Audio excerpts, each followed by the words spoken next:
Hello everyone, welcome back to another Wednesday night Andrew Hilton beer tasting, where we'll try to make it funny, we will at least attempt to be informative, and will almost definitely offend someone, probably Big Rock. So we are going to dip our toe tentatively into Belgium, which is a big ask. I mean, this is kind of like dipping your toe lightly into French wine. You invite more questions than you really answer. And as a result, I brought along some friends, things that I'm just going to refer to. These are not part of the tasting. If you want to come along and grab one, we do have these for sale.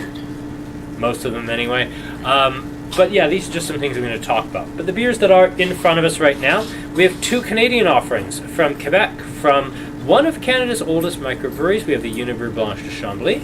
For those of you absolutely itching to get a beer in your glasses, that is where we're going to start. From establishment out of Calgary, we have their St. Trudent Belgian Trappist Style single. And then from Belgium, we have the Westmalle Double, also in the Trappist Style, and actually really Trappist this time. And finally, the Rodenbach Classic, which is a Flanders or Flemish red ale or sour brown ale. So where do we really dip our toes into with Belgium? Well, let's kind of relate this back to North America. When we're talking about really the entire Western beer culture, by which we mean kind of the United States, Canada, and Western Europe, World War II is really where it all falls apart. This is the dawn of the big, massive lager breweries of Anheuser-Busch, Molson, Labatt, Miller, Stella, InBev, all of these cats. This all starts post-World War II. Before that, we had all these unique little single villages in Belgium, like the village of Hoegaarden. Real place, very famous for their wheat beers. We'll get to kind of where Hoegaarden comes in a minute. But these little villages would have their own local style, and some of them have survived, like Bamberg in Germany is still very well known for making kind of the beechwood smoked ales that have this super smoky, bacony character. We, of course, have Cologne in Germany that makes Kolsch. We, of course, in Brussels still have the Lambic and Guzz traditions. But there were so many of these unique individual single village traditions, and then coming over to North America, there were their own traditions like San Francisco-style steam beer that were real living things. Now, North America kind of got the guts kicked out of it in the 1920s and 30s with Prohibition, of course, but for the most part, before the Second World War, there was a huge number of beer styles out there. I'll actually go a little further back here. In Canada, before World War I, there were 117 breweries operating in Canada. By the start of the 1980s, we were down to 10, one of the largest of which was actually here in Lethbridge, which was Six Brewing, just a couple blocks from here. It would be the old site next to the Brewery Gardens. So we ended up with this great die-off of beer styles. Now, to a certain point, there were parts of the world that kept doing this. They kept doing their local styles. Guzz in Brussels almost died out, but the Bavarian styles remained fairly strong with your Hefeweizens and your Bavarian Dunkels. IPA, of course, kind of had its beginnings in the late 1980s, and by kind of 1995 in the US, and by, let's say, 2003 here in Canada, IPA was an absolute phenomenon. But a lot of these styles didn't really carry on. They didn't really survive. So let's start with Unibroue's Blanche de Chambly, one of Canada's foundational craft breweries. These guys started in 1993 in Quebec. Now we're talking about like small brewing in Canada. Now I said we were going to make fun of Big Rock. We might get there, but let's give them their due first. The first kind of microbrewery in Canada, that starts out with Granville Island Brewing, who were incredibly frustrated by the fact that all of the cool, interesting beers that they used to be getting from Molson Labatt's, like the Velvet Cream Stout, and some of the others were just being discontinued. They got really frustrated, and they actually started brewing their own beers on Granville Island, and really kicked off like the Canadian craft brew renaissance. Like we spent a lot of time talking about Anchor Brewing and New Albion and Blind Pig Brewing out of California as being kind of the progenitors of it. But here in Canada, like, we're onto Granville Island in 1984, and following right on their heels in 1985, we have Big Rock Brewing in Calgary that got this party going. Now, we all think of Unibroue as kind of like being this gold standard, like Canadian craft brew icon. They started 8 years after Big Rock. That's insane. So this is a Belgian style wit beer. Now, of course, last week we covered Germany. We covered the German style Hefeweizen. So this is a wheat beer. This is a farmhands beer. It's light at 5% alcohol. It's blonde. It's refreshing. It's snappy. Some versions of the wit beer, if you remember back to our Two Crows tasting, the Fantasity wit had like a really strong West Coast hop style to it. That's obviously inappropriate. Going back to 1800s Belgium, they probably didn't have Cascade or Centennial, but they would be a little bit on the hoppier side. Not because these beers were necessarily designed to be IPAs, but because of how they were made. These were beers that were coming out of the French Saison tradition to a certain point, where these were seasonal beers. Saison, of course, means season. So these were beers that were made for the feudal serfs that were working on their landlords' estates. They might not be paid in cash because, they had their plot of land that they got from the landlord, but how their rent was paid in terms of like hours put into the harvest or hours put into their landlord's farm. And part of how they'd be paid for that time was in beer. Now, they would be paid in a medium strong, kind of refreshing light style like this, very similar to the Saison style, because they were seasonal laborers that they didn't really have to pay. This was their rent. And as a result, the reason that this would be hopped a little more aggressively, just like with Saison, was the fact that this would be the previous year's barley. Like the new harvest was coming in, so what was left to make beer with was the absolute dregs of the previous year. So this would be barley, it would be oats, it would be rye, it would be all kinds of things. And then, it would have been sitting in these silos for a long time, maybe exposed to rats, maybe there was some damp, maybe it had a bit of mold, maybe whatever. It had been sitting in a, 19th century silo for 9 months. As a result, they would hop it a little more aggressively just to drown out some of those less desirable flavors. So what separates the Belgian wit from a Saison? What separates the Belgian wit from its very close cousin, the German Hefeweizen? Well, first and foremost, we will talk about kind of Belgian yeast as being kind of the predominant style through all of these. When we talk about IPA, we spend an absolute exhaustive amount of time talking about, is it an East Coast? Is it a West Coast? Is it a new school? Is it a no school? What styles of hops are we putting into this? When we're talking about Belgian beers, we'll have the exact same conversations, but we'll have them about yeast strains. Now, we'll get into Unibroue's particular yeast strain here in a minute. I do want to taste this. Spent an awful long time talking about a single sip of beer.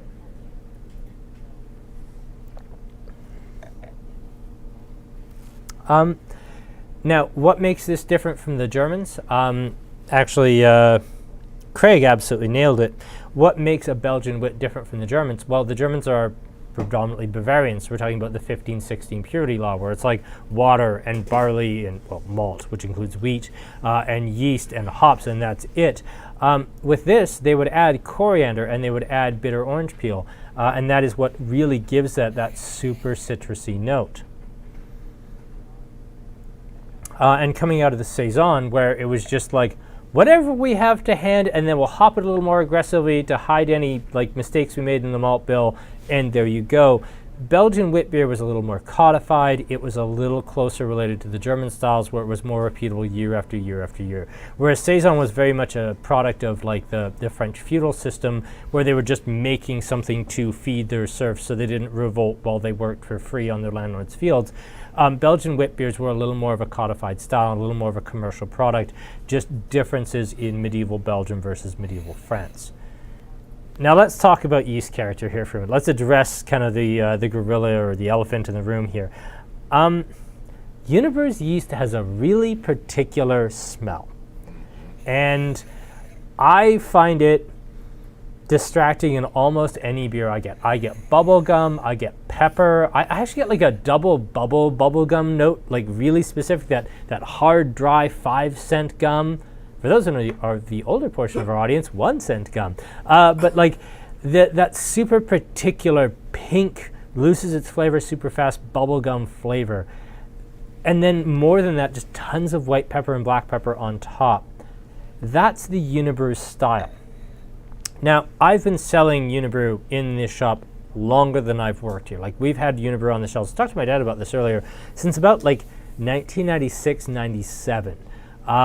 So it's been on the shelves the entire time I've been here, and I've seen it go from only being sold in like 750 ml wine bottles with a Cajun cork closure to being sold in like re-fermented in bottle like 355s, which is still how we get Maudit and La Fin du Monde, to now being these 473 ml tall cans like literally everything else. But one thing I've noticed is that I think that Unibroue used to age their beers in-house a good deal longer before the Sleeman's buyout in 2004. So Unibroue was entirely independent from 1993 to 2004. In 2004, Sleeman's bought Unibroue. In 2007, 2008, Sapporo Brewing bought Sleeman's outright. So now Unibroue is like part of Sapporo, part of Sleeman's, and then kind of its own thing. I think what's really happened with them is the amount of time they were sitting on the beer in the brewery has been reduced, and as a result, that really prominent Unibroue yeast flavor is just more present. It's more pronounced in the beer just because it's released younger, so you get more of that yeasty note.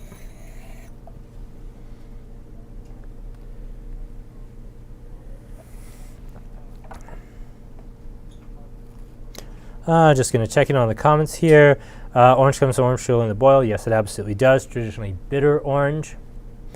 What they were doing if it's an ester from the yeast. Well, there's an awful lot of talking for one sip of beer. Yes, there is.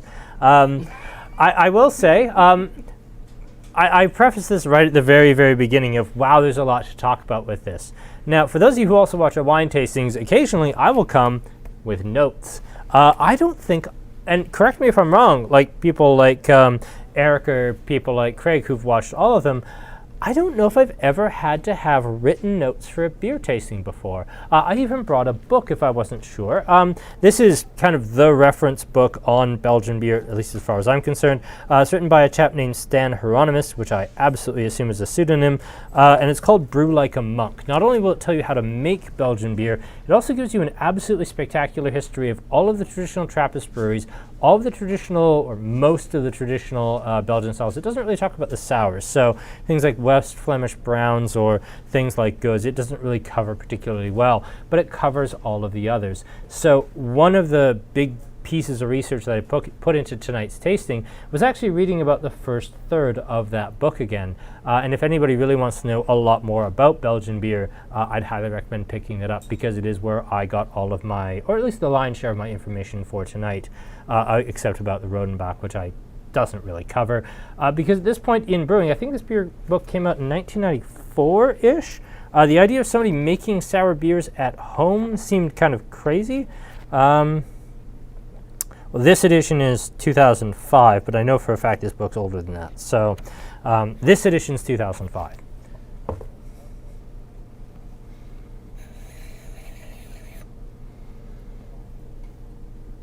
And yeah, I do get cloves. Wit beer does mean white beer. Yes, it does. Just like Hefeweiss means white. It also means wheat. But yeah, wit does mean white. It means a Belgian white beer, traditionally with coriander and orange added. Hop notes will be, generally speaking, very, very muted. Obviously, there are some kind of new school interpretations like the Two Crows Fantasity Wit that I mentioned, where hopping is very present. But generally speaking, it's not a hop-forward beer.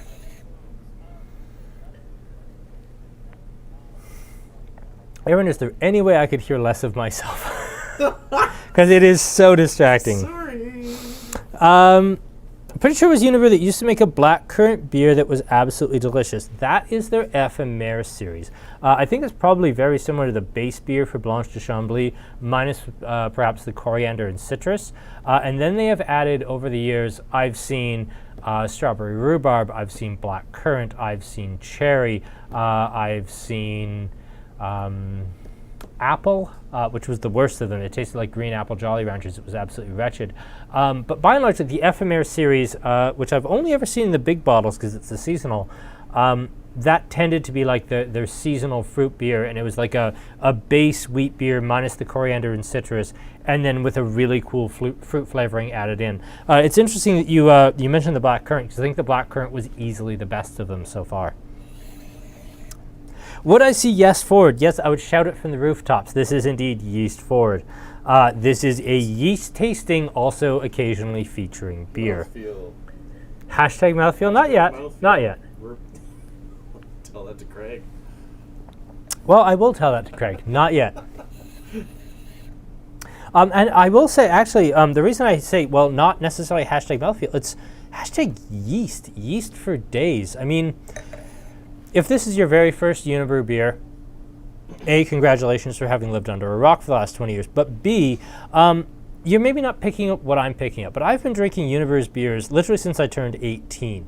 I mean, when I first started working here back in the fall of 2000, wow, that's a weird statement to say to myself. Like, all we had really for single beers, we had a little bit of Lagunitas, we had a little bit of Rogue. You know, the cannery beers were just starting to come out in bombers. I'm trying to remember what the heck I would have had in the year 2000. But the one thing I definitely remember is having all of these Unibroue beers in these giant 750ml bombers. Blanche de Chambly, Maudite, La Fin du Monde, Trois Pistoles, Raftman. There was the whole range, and they'd always come out with like a couple of seasonals every Christmas. It was a huge deal for us back then. Like, these were like the Canadian craft beers that came in big bombers. A couple of years after I started, like, Wild Rose, which we've never talked about really on the channel here, but Wild Rose came out like in originally 750ml bombers like this. But they had these resealable swing cap tops. Like, these big bomber styles were kind of how like all the unique, interesting Canadian beers at least premiered into the marketplace, except for Big Rock, and I would say also except for Tree. But if we get into a big debate about which things came in small cans versus which things came in, we're just going to be here all night. But yeah, like, Unibroue was kind of the foundational craft beer for a lot of people. Big Rock, I think, unfortunately for at least people my age, it got cool before the market was ready for it. And by the time that Big Rock kind of realized that what it was doing in its infancy was cool again, they'd kind of missed the boat selling AGD and Alta Light and Bow Valley Lager and all of that. And when they tried to kind of recapture that, and they went all out for that. They built a second brew house inside the brewery trying to make craftier beers to make them more interesting. And they brought back Magpie, and they introduced a Dunkelweizen, and they made a IPA that had a bizarre phobia of hops, and they completely missed the point. And they made another beer. It was a 4-beer launch. They really tried to recapture that. And, you know, as much as I do kind of slag on Big Rock, deservedly so, in our chats, they were there in 1985. They were there 8 years before Unibroue, which I'm kind of calling the granddaddy of Canadian craft brewing here. They were there 8 years before, here in Alberta, and they were doing things like Cold Cock Porter and Grasshopper when it was still an unfiltered wheat beer, kind of in this style, and Traditional when it was still like a big chunky brown ale that was a lot bigger than Rickard's Red, and Warthog when it was like a proper English mild. If Big Rock ever reintroduced those beers the way they were made, if they even know how, if they've even solved the yeast strains and the recipes to relaunch them the way they were made without being heavily filtered, I'd be really interested to try those, because that would be absolutely fascinating for me, because that's really, along with Granville, like one of the two beers that, or breweries that really launched the Canadian craft brew scene.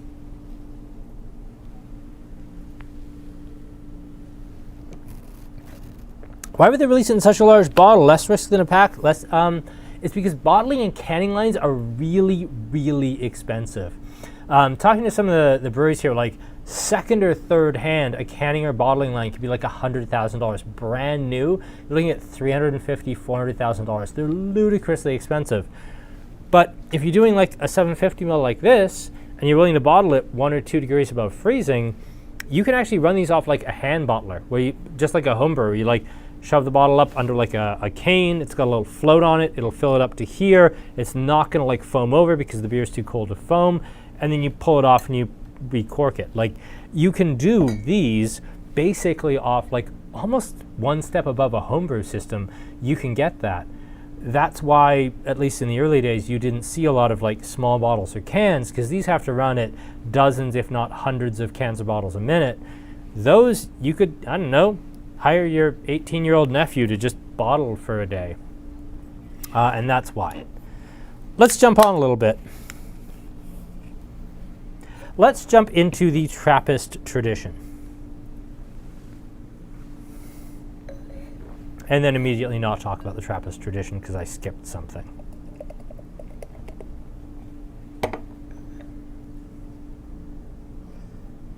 So I did just want to briefly touch on, we talked about Saison quite a bit, and we'll talk about triples when we talk about the Belgian tradition here too. What is a Trappist beer? Well, the Trappists are an order of monks and nuns, and their big jam, apart from being monks and nuns, God's probably up there somewhere, but their big thing is being very self-supporting and independent financially. And so every Trappist order will make candy, or they'll make, there's quite famous ones in the United States that make caskets. They will make jams or jellies. There's an order of Trappist nuns in Lazio, Italy, that we actually carry in the store that make orange wines called Canobium. The Trappists are basically, one of their founding principles is to be self-sufficient. And as a result, they all make something. And Trappist beers are kind of the thing that caught on. The other thing that I'll say is a lot of the Trappist breweries that you enjoy, I know Chambly and Roquefort at least, and I think Westmalle does too. They all make cheeses as well that you can actually buy in Western Canada. I've definitely seen Chambly's cheeses around, specifically at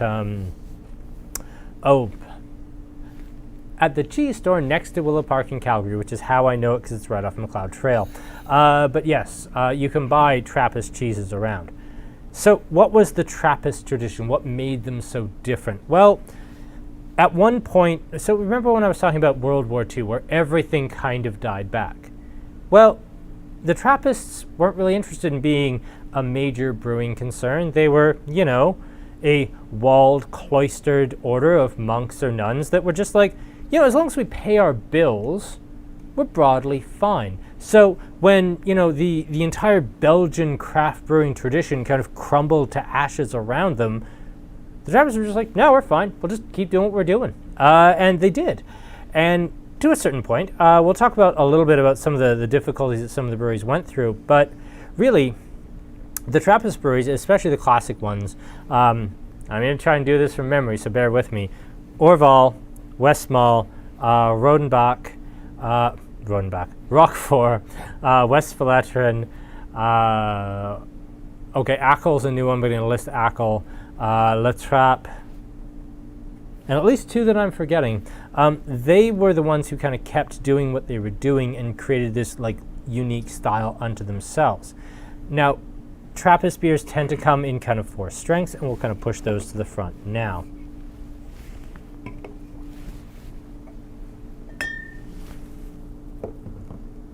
So what's in your glasses right now, and what we'll be starting with, is the traditional Belgian single. Alcohol tended to be quite low. This would be the beer by far that they would make the most of. And when the Belgian brewing tradition kind of fell apart its absolute nadir in the mid-1970s, this was probably 90% of what the brewery was making, and it was made for the brothers in the abbey itself. So this was a low alcohol beer that would be served at meals. It was designed to be, flavorful and interesting, because they were a brewing order, but it was designed to be just kind of a daily bread sort of beer. Double and quad, we'll talk about triple here in a minute. Double and quad, these were coming out of a tradition in Belgium where if you were traveling around in Western Europe and you didn't really have the money for an inn or didn't want to stay in an inn, abbeys at that point, they also kind of doubled as hotels. So if you were traveling and you were, a commoner who was well-to-do enough to travel, or you were really minor nobility, or like a village priest who happened to be on the road, and you stayed overnight, they would serve you, not the thing they served the brothers, that was kind of, everyday daily bread, boring stuff. They would serve you the double. This was the beer for guests. Not esteemed guests, but guests nonetheless. And that's where we get the Belgian Double, and we'll cover that at length when we get to it. The quadruple, or abbot, or abt, this was the opposite. If you happened to be, a noble or a high-ranking priest or the Pope, or you happen to be the abbot of this particular abbey, this would be what you were served. Alcohol was, kind of 8, 9, 10% alcohol. They were absolutely huge beers. They tended to be, if not barrel-aged, they would at least be bottle-aged before release, at least later on in history, once, glass bottling became a thing. These were like the prestige beers of the brewery, and when we get to Westmalle, and we'll get to it when we get to the Westmalle, these were the beers that would be very much the, if you can afford to stay in a private room in the Abbey, this is what we'll serve you. Triple, remember what I was saying about the Saisons, where they were very much this is the landlord using the last possible scraps in the grain silo to make something vaguely drinkable for the local farmhands that he's basically slave labored. Being as the brothers were the ones who worked in the fields and they were also the ones who made the beer, they made something a little bit better for themselves. So triples tended to be very much like the Belgian wit that we had in the Blanche de Chambly, but they tended to be higher alcohol, higher quality, much spicier, much more aggressive. I'll admit, if somebody gave me like a liter of Carmeliet triple and told me to go, cut wheat for a day, I feel like I'd fall asleep in the field halfway through. Like at 8.4%, I don't need a lot of that.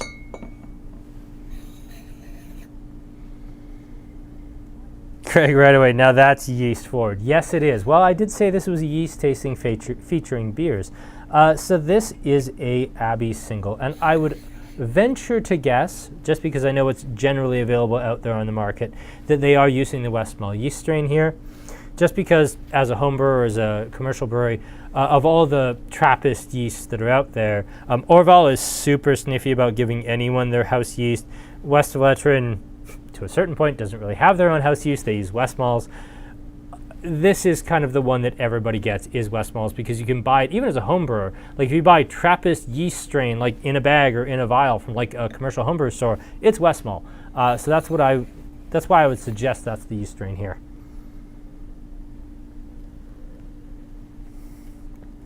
Now here we get banana, bubblegum, something really interesting in there, like maybe tarragon or kasuri methi or fenugreek leaves, like something very savory in there. I have to think that that's those cheesy noble hops like Saaz or Tettnanger, or maybe even like Alsatian Strisselspalter, something in that cheesy, earthy hop family. You don't really smell it particularly, but you certainly get it in the mouth. Also, Chad, thank you very much. That's very high praise. Brews Brothers obviously has a great deal more production value than we do. I'm just some guy standing in a liquor store talking about beer for an hour to a camera. They're a Netflix show, so if I'm reminding you of that, I will take that as very high praise. Very clear and light in color, ton of yeast on the nose, and you can kind of see where this style came from. This was a everyday beer for the brothers, and again, this is going back far enough where beer was boiled, so beer was safe, whereas, water was probably going to contain, at a minimum, Giardia, and you'd end up drinking beer as opposed to water because it was a lot safer. This was very much a daily beverage for the monks, and in time, it kind of spread out from the brewery into being served in the local village because, again, Trappists were self-supporting. So if they had a little too much of this Belgian single, it would just kind of go out to the local village and they'd sell it by the barrel to the local village. So you'd have these kind of villages that had popped up around servicing the abbey, because abbeys, of course, they would have a lot of money coming in from the church and from travelers and everything else, so they would build up a local community around them. You'd find that like the local inns and whatever would actually serve the beers from the abbey, and for a very long time, before Westmalle stopped selling beer that they'd brewed themselves after the Second World War, very often like the only place to get the beer, you couldn't go to the abbey, but if you went to like the pub or the inn in the village where the abbey was, you'd be able to get the beers.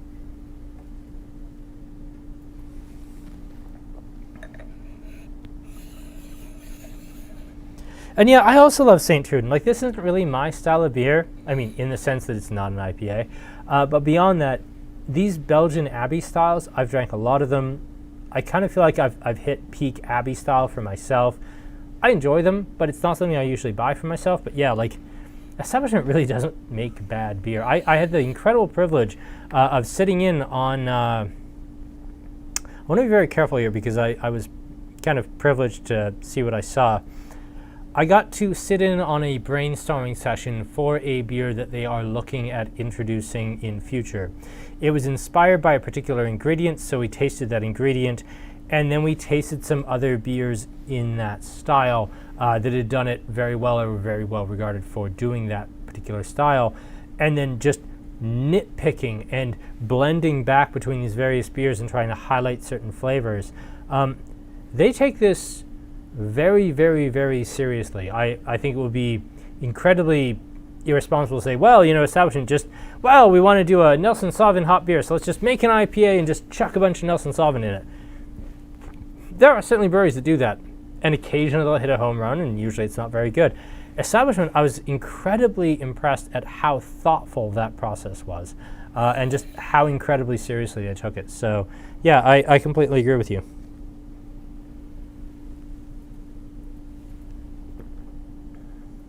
I would love to be able to tell you more, Eric, and when that beer comes out, I will talk about what the rest of that tasting looked like.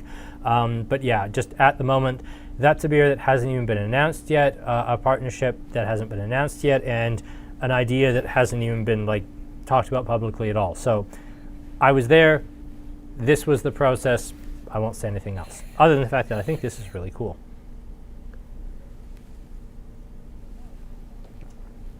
So let's jump on to the Westmalle Double. Now, Westmalle is really interesting. For this one, I actually am going to go back to my notes for a second. So when we talk about the Belgian Trappist breweries, you might think, oh, well, these folks have been going on and on and on and on and on back to the 800s. Not so. The Trappist order as a religious order is actually fairly new. The Benedictines were the very first ones, of course, coming out of the rule of St. Benedict in about 530, and then when they kind of got a bit opulent and started maybe becoming less ascetic than some people thought they should be, then that broke off into the Cistercians. The Cistercians were super ascetic and very, very minimalist, and then they kind of got a little more, in some people's view, decadent, and then that broke off again to be the Trappists. So the Trappists really aren't that old. The oldest of the Trappist breweries that we currently see today is Westmalle, founded in 1836, followed by Westerletter in 1839, and finally Chambly in 1862. Does Orval give us a founding date on the label? No, they don't. Well, that's bloody useless. Thank you, Orval. Does Chambly? Well, no, I told you what Chambly's founding date was, so I don't really need to look it up. But yes, so these are really kind of mid-19th century beers at the absolute oldest. Now, Westmalle is the most famous for a variety of reasons, and it's all to do with their yeast. So let's talk about doubles for just a moment. What makes them different from a single? Well, two things. First is the addition of what we call Belgian candy sugar. So in Belgium, at least, this tends to be a very lightly caramelized hard candy sugar. They would remind you a lot of the rock candy that you get on a stick at Heritage Park in Calgary. Very much the same thing, but lightly caramelized, has a kind of jujube, slightly berryish flavor. The other thing that we get out of this style is what we call Belgian Special B or debittered malt. This is very similar to the same style of darker malt, be it chocolate malt or roasted barley or any of your darker barleys that go into stouts and porters and black lagers and the like, but they've been debittered. And I don't know that process at all. I assume it involves wizards, but it's a very, very particularly Belgian process that just takes out that roasty, bitter character and leaves you all of those fruity, pretty notes. You could almost think of it as taking a coffee and removing all of those roasty notes from it, just leaving you kind of those pretty, fruity notes in the coffee, which there are some coffees that do. Ethiopian coffee is quite good for that. But yeah, that's what they're doing here, is they're using a debittered barley, and then they're also using a Belgian candy sugar to give you a very rich, very dark beer that has lots of fruity characters, but doesn't have that ashy, smoky, chocolatey, roasted character.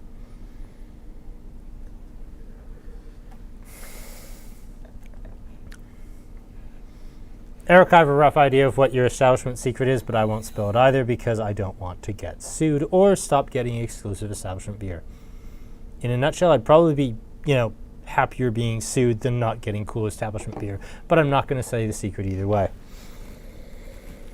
And yes, I've established some boundaries. Thank you. That was a great, thank you, Chad. That was really good.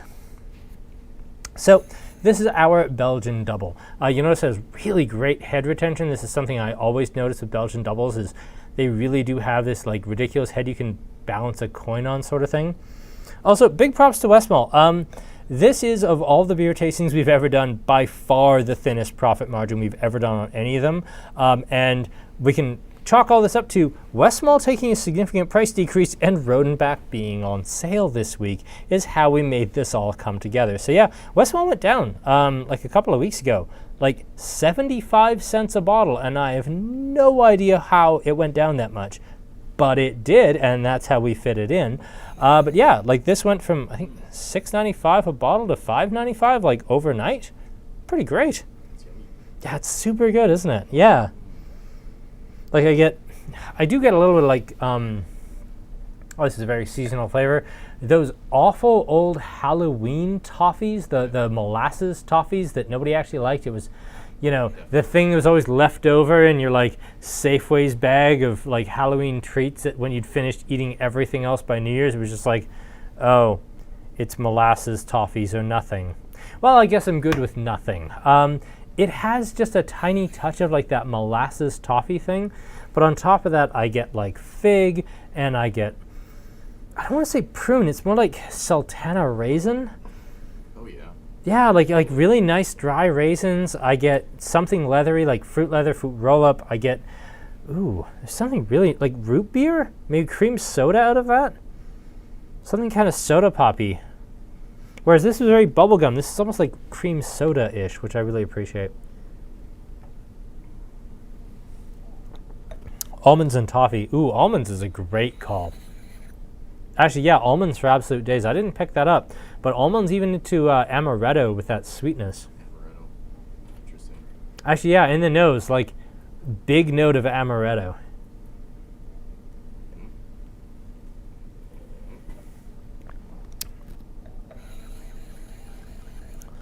Yeah, like burnt almond toffee. Yeah, I'm really impressed that everybody else got almond way before I did. I certainly didn't pick that up.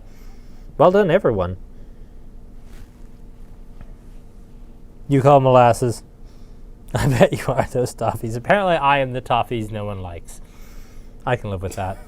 That's why they sat in the bag for That's why they sat in the bag for 9 months. Yep. Apparently I'm just made of those. Which fair enough. Yeah, I can see that.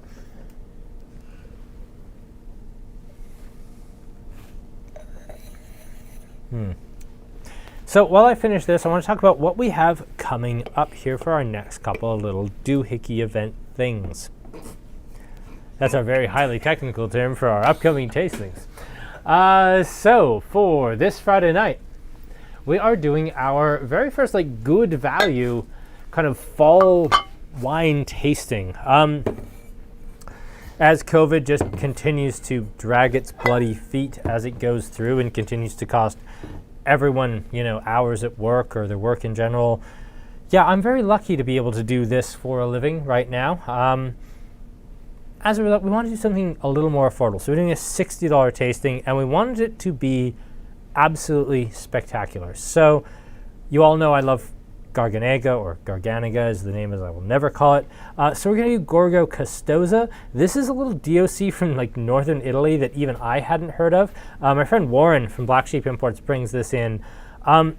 It's basically like Pinot Grigio, Trebbiano, a little bit of Sauvignon Blanc, and then a ton of Garganega. So it's like Soave plus a bit, and then way cheaper than most Soaves. I absolutely love this. Like, this is kind of the ultimate North Italian food wine. Like, if you're done with Soave, if you're bored with Pinot Grigio, and who isn't bored with Pinot Grigio? I say that just as I bought an entire pallet of our top-selling Pinot Grigio, so well done me. Right on then, we will go to the Gaudu Malbec. This is the rosé version. If you've been watching our wine tastings for long enough, you remember we did the standard Malbec of this and then their upper-end Cahors Malbec, which was more expensive and not as good as the regular one, coming to a clearance rack near you. But the rosé is really, really fun and bright and interesting. It has a lot of like kind of earthy aromas to it. Malbec, I would have not told you a year ago would make a really interesting rosé, but it does here. Next up from Navarra, we have the Vegas Indoa Red. I could really and truly do this exact tasting, make it all Spain, and it would be $50. But I limited myself to doing only one Spanish, because anytime we start talking about good value in the store, within about 90 seconds of us starting the conversation, Spain comes up and we get straight into it. This is 100% Tempranillo, Dio Navarra, super, super fantastic wine. And it's actually, I think, like the least expensive glass pour over at Steel and Vines, like the super amazing new wine bar over in the old Alec Arms there. So got some local provenance, like this is a thing people dig. And then finally, we're going to get back to Australia. And this one is a bit of a story. So Best is something that predates me in the store. I've been here, like I said, since the fall of 2000. My dad has been dealing with Viv Thompson at Best since like the mid-1980s. And this is a product that, if you remember back far enough, they used to call like the Best's Victoria Shiraz. And it had this dreadful 80s packaging, like right into the mid-2000s. But we sold buckets of it back in the day. And then the big Australian drought hit, and these grapes are centered around what used to be called Lake Boga. And with the drought, Lake Boga shrunk to Pond Boga to Dry Depression Boga. The lake went away. And as a result, the grapes actually, the vines stopped yielding. And this wine just disappeared. Best just kind of started at $30 or more. This recently came back with the 1866 label. Same wine, just different idea. It's nice to have really interesting Australian wine under 20 bucks because, let's be fair, Heartland's $21 now, Musician's $22. A lot of what I used to think was like our core of sub $20 Australian wines, just over time has kind of crept over 20 bucks. It's nice to have something under 20 again from Australia. For next week's beer tasting, this is what I'm very proud of. You may have noticed slightly that it has snowed a bit today and yesterday and the day before. It's snowing and it sucks and nobody's happy about it. So we've already kind of done like a welcome to winter, welcome to fall beer tasting. But this was really the first week that we started seeing some really, really cool kind of winter beers show up. Now, everybody has been waiting for the ice cutter. That's the vanilla latte stout from Snake Lake. We've been talking about this since like the second or third beer tasting we've ever done. We've been talking about ice cutter coming. It's a thing everybody's excited about. And yeah, I could sell it all just as 6-packs, but I wanted to put it in the beer tasting, so screw it and put it in the beer tasting. It's going to be fun. From Establishment, we have the Autobahns. This is their Munich Dunkel, which I picked up yesterday when I was in Calgary. Cannery, second Cannery beer. Again, going back to like the very early days of selling craft beer, Cannery was there. Like they're one of our foundational craft beers in the store. They have an oatmeal stout, and I just do like an oatmeal stout. I'm not going to lie. That's just one of those styles that makes me happy. And then finally, Blind Man switched up their Florida Weiss to, well, what they pitched me as Winter Florida Weiss, and then it doesn't say winter anywhere on the can. So Shane's getting a phone call. Screw that guy. So yeah, that's our upcoming beer tasting for next week, kind of our entry into winter. Oatmeal stout, vanilla latte stout, a little bit of Munich Dunkel, and a really fun kind of wintry sour. Lastly, I want to talk about next week's whiskey tasting. I've talked about this once or twice before. Basically, we are doing these whiskeys effectively at cost for everyone. We're going to be joined, myself, Andrew Lang, and Lee Hansen, not this Friday, next Friday, October 30th.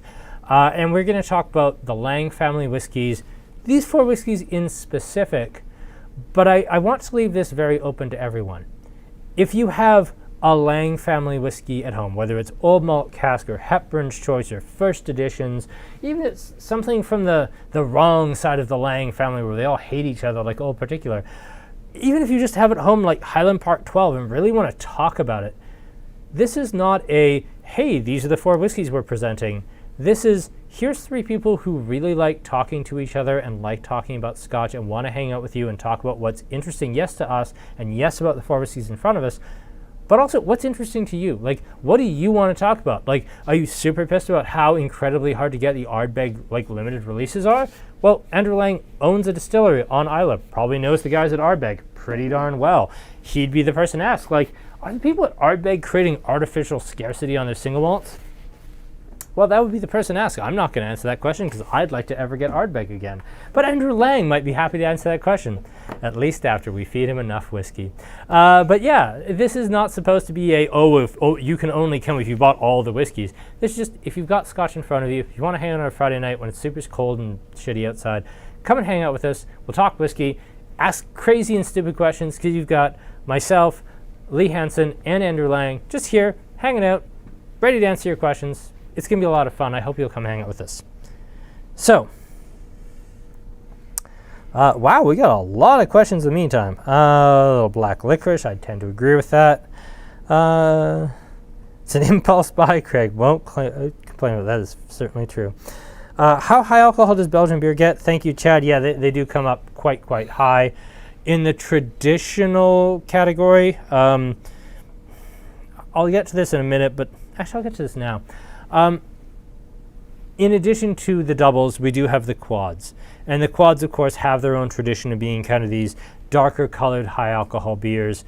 But beyond that, they've kind of created the secondary category of like the Belgians are strong, which is like the quads, but rather than being kind of cream soda-y and soft, they tend to have a little more aggressive hopping. They tend to have even higher alcohol. They tend to be kind of more chewy raisin and chocolate than they are anything else. And these tend to be things like Chambly Blue, the new Blind Men 5th anniversary beer, which we just got today. That's in that Belgian dark strong category. They're their own thing, and they can approach 12. I've even seen 13% alcohol. At which point you're really into like wine category, and yeah, it's not my thing.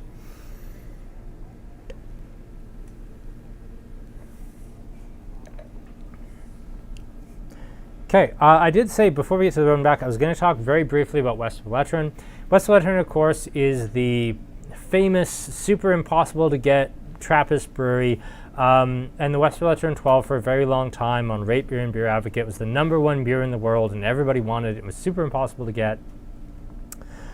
And then, I want to say in 2010 or 2012, in fact, it was 2012. It was the 12th day of the 12th month of the 12th year. Westy 12 released into the global market on 12/12/12, and you got 4 bottles of Westy and 2 glasses. I think it was like $75 or $80 for like 4 bottles of beer, but it was Westy 12 out in the world. Now, Westmalle 12 has this big thing where, like, if you go up to the brewery gate, you have to only come on a Thursday, and if you ring the bell, they'll tell you what you can have that day. And, like, bring it down in the milk crate, and you have to put it in your car, and like it's a whole thing.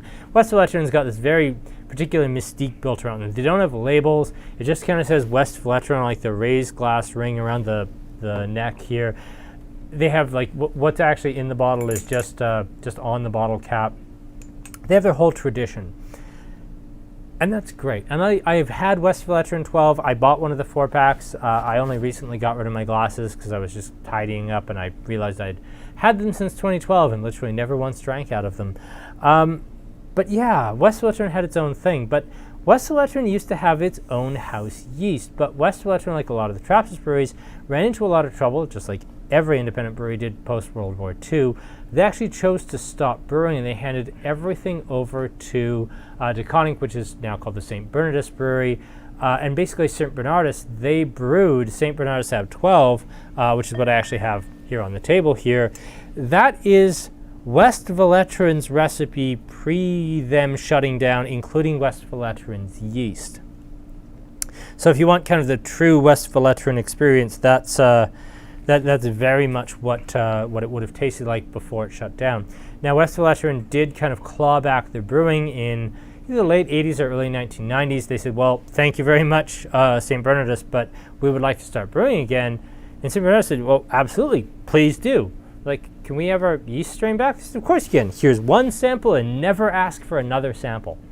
And Westmalle got started, and within about 6 months, their yeast sample got contaminated. So Westmalle was like, so, St. Bernardus, you know how you said we only got one chance? And they're like, yes. Have a lovely time. So Westmalle in the new iteration, they actually use Westmalle yeast. The original Westmalle recipe pre-World War II, including their original yeast strain, or at least a mutation of it, is the St. Bernardus Ab 12. So when people say, oh, I wish I could get Westmalle 12, it's like, you can. Yeah, but it's only in Belgium. No, it's right here. But it's so expensive and hard to get. It's like, seriously, it's $11.95. I do kind of wonder about the mystique of Westmalle 12 because it's literally the same thing, just it doesn't say Westmalle 12 on the neck. And I actually do think that St. Bernardus, in a vacuum, I've had the two side by side, is actually slightly better. But yeah, that is kind of the great story of Westmalle. If you still have an original Westmalle 12, I would recommend drinking them up. I had my last one last year, and it was starting to dry out and get a little cardboardy. So yeah, those 2012 releases are not holding up. They held up very well through 2018. 6 years in bottles, a long time for this style of beer. They're starting to kind of fall apart now. So if you have them, drink them up.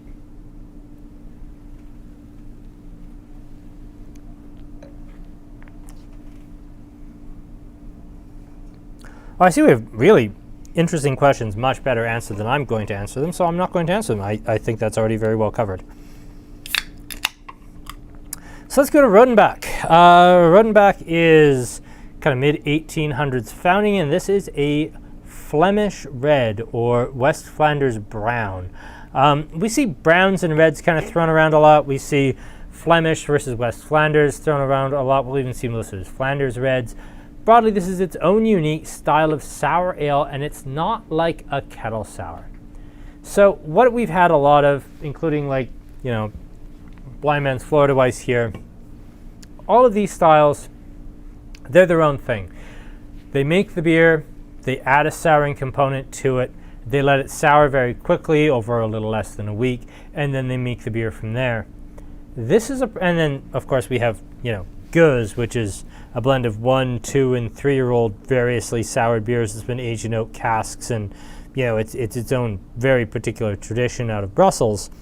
If you're really curious about Guzz, do watch our special episode on sour beers where we actually had the lambic.info founder, Adam Harbaugh, as our guest. He explains Guzz far, far better than I ever will. But let's touch on just this West Flanders style. So the Rodenbach Classic, now available in cans. This is a beer that is 25%, 2-year-old beer aged in foeders, which are these giant open top wooden casks, for 2 years, and then 75% brand new beer that's blended in.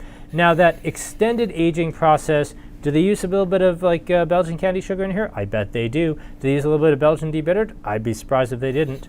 And I always find these taste of cherries. And the other big thing you'll get out of this is vinegar. Acetic acid or vinegar. It's a really big component of these West Flanders reds. It's why they're usually considered like tart beers or kind of their own thing, separate from like classic kettle sours, entirely separate from lambic. For all the sours we've done on the show over all this time, I'm kind of amazed it's taking this long to get like a West Flanders brown ale on here. And then yeah, like in the mouth, is it as sour as most of the sours we've had? No, it almost tastes oddly sweet by comparison, but it's still quite tart. And that's that 25% of this beer that's been soured over 2 years aging in these big oak casks and then had some younger beers added back. Rodenbach, of course, also makes their Grand Cru, which is the opposite formulation, 75% of the aged beer with some sour cherries added, and then 25% of the young beer. But yeah, this is this, I don't know, really underappreciated style. There are, of course, some really, really great North American versions of this style, most famously Lost Abbey's Red Poppy, which I've had the incredible good fortune to actually have on draft at a beer fest a very long time ago in Phoenix, Arizona. And yeah, just this lovely tart cherry, lightly, okay, I absolutely adore pickled foods. I love the smell of vinegar. I do really enjoy the acetic acid notes in this. But I'm curious, I'm really going to encourage comments on this beer in particular, just because we've done lambic, we've done lots of kettle sours. This is something very different that we've never really covered before. I'm curious to hear the comments. Anytime we do something super weird and new, I want to hear what people think. Yeah, it's a sour that isn't overpowered by a fruit addition. I think in this case because it doesn't have any fruit. But also just, they've been making beer this exact way for like 200 years.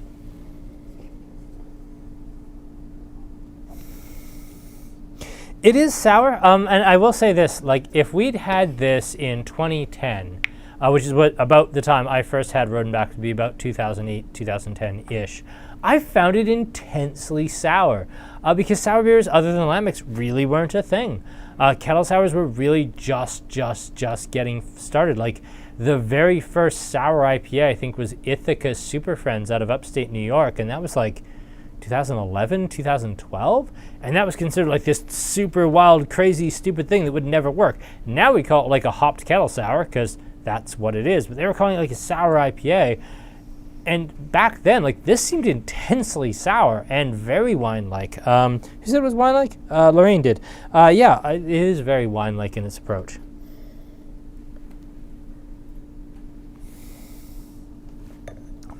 I do like it. Aaron, what do you think of this? Well, I haven't really been...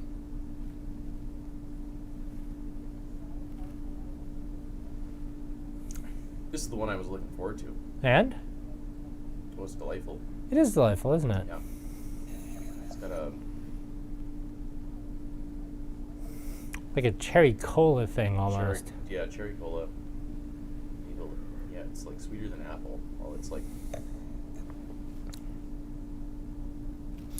And you're right, Craig, the malt does just build. Delightful. Yeah. And Craig, I think your point is actually very well made. And you're right, it is less brash. And after 2 years in barrel, I would think it has had some time to settle down. Is less brash than a kettle sour. And yeah, that cereal malt sweetness right in the middle of the palate, which I'll admit in some examples of this style comes off super artificial and super aspartame-y. I mean, Rodenbach obviously doesn't use aspartame. I say as I check the ingredients to make sure.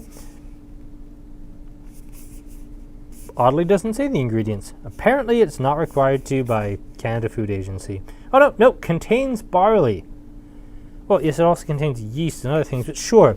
I would guess to say that means it does not contain aspartame, which some of the newer Belgian Westlanders Reds do, but that it hits the palate with this super subtle caramelized sweetness that, at least to some, including myself, it comes off a little aspartame-y, doesn't actually contain it.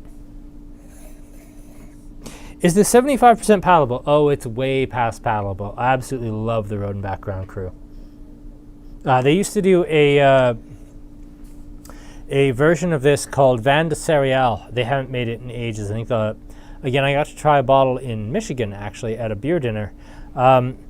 It was kind of like their version of a lambic, and I want to say the last time they made that was like 2003, 2004. But they used to make a Vin de Céréales, which was like their version of a lambic. It was so dry and so parchingly sour and so interesting and so different. I can't imagine, like, even if you found one these days, they'd still be drinking. But they were still drinking when I got to try it. And I will say the sour beer movement in the U.S. and in Canada has kind of tipped off breweries like Rodenbach to start making their classic in cans to make it more accessible to everyone. Also, notice there are, really reminds me of the R that was on all the old Rickard's Red packaging back in the day. It really is kind of that same stylized R. But one of the things that's come out of like the modern North American sour beer movement is the idea that something like Rodenbach, something like these Belgian Guzzes, they can sell really, really well. So something like Rodenbach Vin de Céréales might make a comeback, which would be amazing.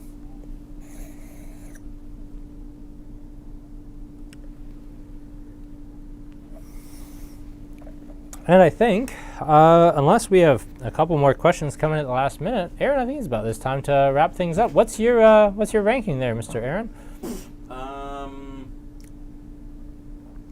4, 3, 2, 1. Wow, 4, 3, 2, 1. I am going to do a thing I've never ever done before. I'm actually going to rank the establishment last. I'm going to go 1. Shoot me if you want. 1, 2, 4, 3 for me, or 4, 2. 1, 3, 4, 2. Anybody else? Rankings?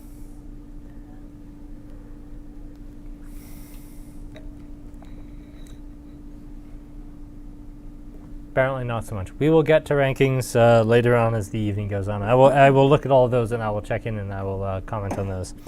But I think we'll call that a night. Aaron, how was your brand new camera board? Are we calling that a success? we didn't have a single explosion, so why not? Zoom in on the fancy new Why camera not? board. It's so nice. Oh, okay. Here, Look how good the new camera board is. It's so much better. Okay, there's the camera board. Yes. There it is. Oh, not in focus. There it is, really close. Which is a massive, massive improvement over what we had before. These are the lessons we learned from the SAG beer tasting. Camera boards. But yes. We have rankings coming in 3, 4, 1, 2, 4, 3, 2, 1, 1, 2, 3, 1, 2, 4, 3. Wow, I think this is wow, Lorraine liked 2 so much she ranked it twice. No, this is maybe the most spread out rankings I've ever seen. Like, usually there's a consensus, like, winner, consensus dog. But yeah, like, we're seeing, I think I've seen every single number come out as number 1 at least once. 1, 3, 4, 2, 1, 3, 2, 4, 1, 2, 2, 4. Seeing a lot of 1 as the best beer. I hope I haven't unduly, influenced people by saying it was my number 1. This is but the first time I want to make a note that Craig and I have, like... You two both have the same taste? Yeah. All right, Craig and Aaron, same taste. Yeah. Something. All right, well, I think we will call it right there. Thank you very much, folks. This was a lot of fun. We will see you this Friday for Good Value Wines. We will see you in a week for our Winter Beers kickoff. We are going to see a lot more winter beers as we get into winter, but this is just day 1. And then finally, in about 10 days, we are going to see our very first fall Scotch tasting series, week 1, with myself, Lee Hansen, and Andrew Lang. October 30th. Thank you, Aaron. What did I say? Well, I don't did know I say if you September again? Did you say, I don't know. No, I kept. I think we had to shoot the promo like 3 times because it kept saying September. But no, it is apparently October. Well done, everyone. October 30th. Yes, October 30th. Yes, that is a real thing. So yes, thanks for cutting into my really nice balanced outro there. That was great. Really appreciate it. Sure. Yeah, no, I'm really glad you did. It totally didn't screw up the momentum of the whole thing. We're not gonna, let's just restart this whole thing. Beer 1. All right, everyone. This is Blanche de Chambly. No. Fading to black. Fading to black. All right. I think we'll call it right there. Thank you, everyone. Thank you, Aaron. Have yourselves a wonderful Wednesday night. We'll catch you on Friday, and if we don't, we'll catch you Wednesday next week. Good night. Bye.